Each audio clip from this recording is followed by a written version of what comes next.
कृष्णा। आपका दीक्षिखा के चैनल में स्वागत है।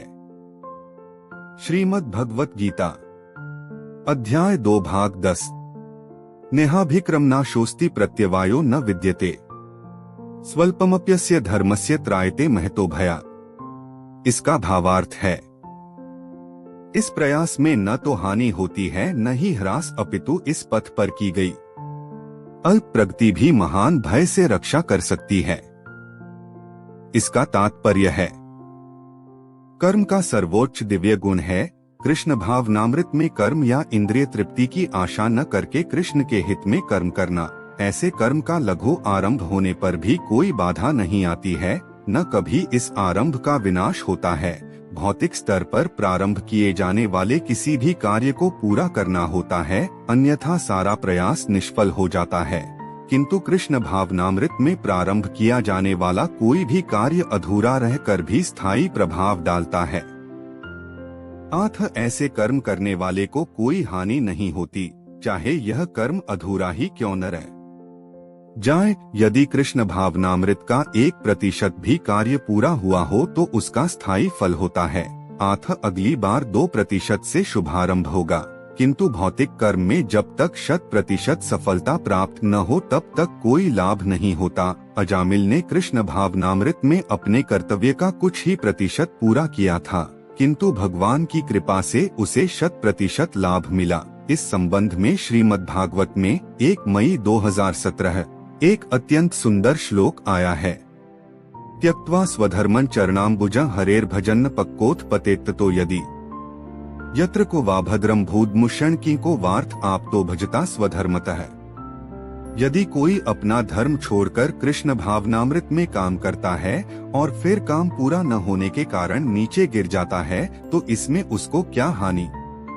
और यदि कोई अपने भौतिक कार्यों को पूरा करता है तो इससे उसको क्या लाभ होगा। अथवा जैसा कि ईसाई कहते हैं, यदि कोई अपनी शाश्वत आत्मा को खोकर संपूर्ण जगत को पाले तो मनुष्य को इससे क्या लाभ होगा।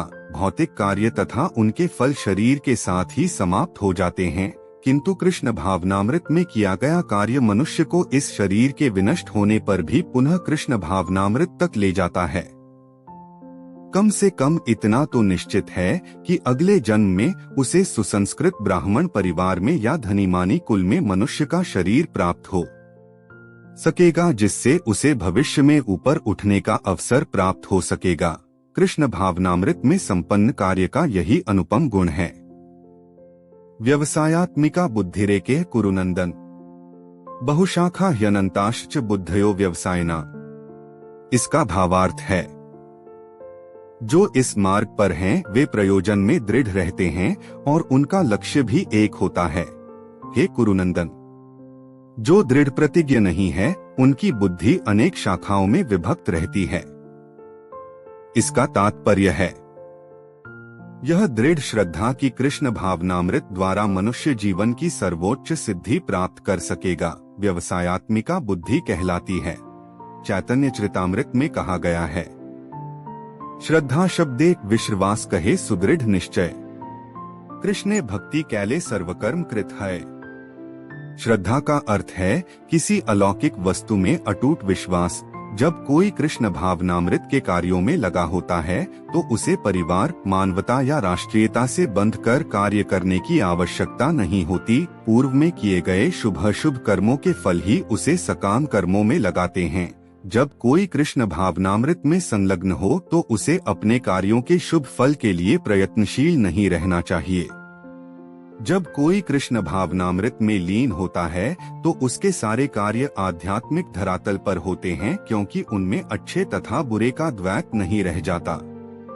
कृष्ण भावनामृत की सर्वोच्च सिद्धि देहात्म बुद्धि का त्याग है। कृष्ण भावनामृत की प्रगति के साथ क्रमशः यह अवस्था स्वतः प्राप्त हो जाती है।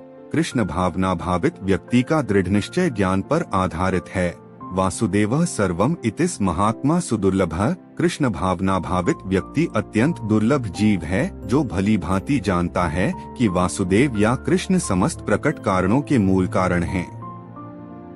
जिस प्रकार वृक्ष की जड़ सींचने पर स्वतः ही पत्तियों तथा टहनियों में जल पहुंच जाता है, उसी प्रकार कृष्ण भावना भावित होने पर मनुष्य प्रत्येक रानी की अर्थात अपनी, परिवार की, समाज की, मानवता की सर्वोच्च सेवा कर सकता है।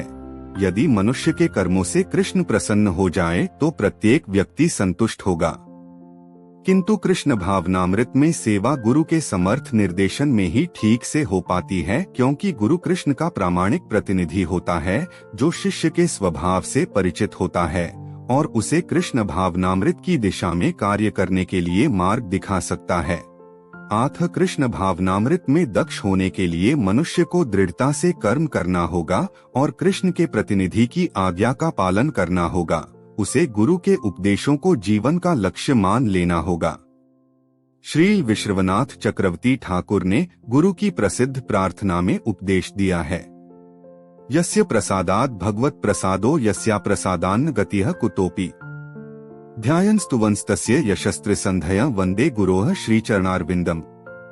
गुरु की तुष्टि से भगवान भी प्रसन्न होते हैं। गुरु को प्रसन्न किए बिना कृष्ण भावनामृत के स्तर तक पहुंच पाने की कोई संभावना नहीं रहती। आथ मुझे उनका चिंतन करना चाहिए और दिन में 3 बार उनकी कृपा की याचना करनी चाहिए और अपने गुरु को सादर नमस्कार करना चाहिए। किंतु यह संपूर्ण पद्धति देहात्म बुद्धि से परे सैद्धांतिक रूप में नहीं वरन व्यावहारिक रूप में पूर्ण आत्मज्ञान पर निर्भर करती है।